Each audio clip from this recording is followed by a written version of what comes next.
2019 marks the 160th anniversary of the birth of S.R.Crockett and the 5th anniversary of the founding of the Galloway Raiders, the society dedicated to keeping his memory alive. This short film introduces you to Crockett and Balmaghie on the 105th anniversary of his death. S.R.Crockett and Balmaghie.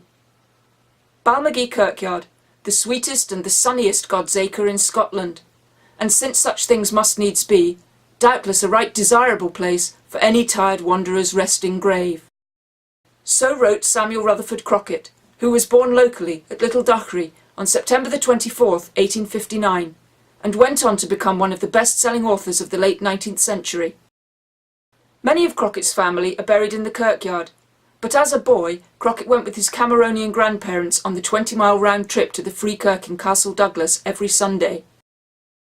However, his connection to Balmaghie Kirk is substantial and enduring. He wrote the introduction to H.M.B. Reid's The Kirk Above Dee Water, as well as a fictionalised account of the life of Balmaghie minister John Macmillan, titled The Standard Bearer.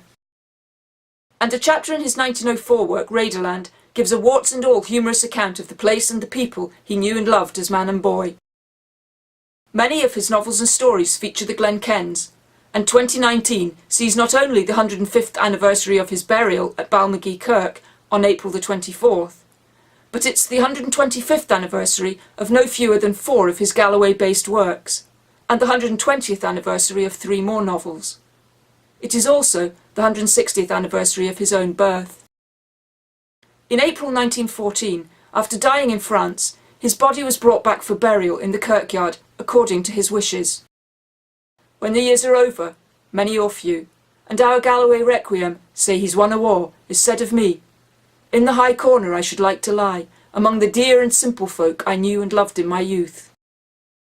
Let them lay me not far from the martyrs, where one can hear the birds crying in the minister's lilac bushes, and Dee kissing the river grasses. Crockett's love for the Glen Kens and Balmaghie shines through his writing, and he said, "Galloway has always had a cult which counted many true worshippers. I am only one among them. It chances that I have concentrated more, but that is all." There's much more to discover about Crockett locally, and with many of his Galloway works now republished in paperback, you need do no more than pick up a book to explore the history, adventure and romance of this wonderful part of Scotland. Get in a car, get on a bike, or go on foot, and you can find the places for yourself. Crockett's Glen Kens is there for the discovering.